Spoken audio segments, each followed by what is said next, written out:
Today I'm going to show you how to make a playlist collaborative on Spotify. If you have Spotify Premium, the latest update has made playlists collaborative.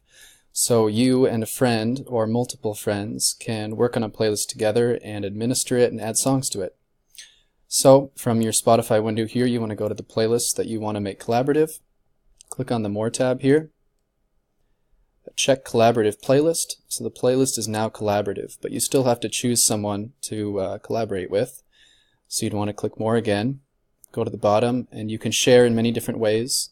The easiest would probably be through Facebook Messenger. I don't have Facebook, so I'm going to copy the URL.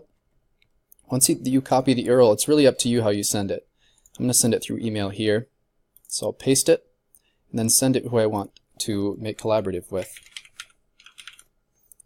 And send. Message has been sent. So now the other person will be able to go into this playlist and add songs just like I can. We could add songs together. And on the right, it'll show user, and it'll show you which user has added which songs.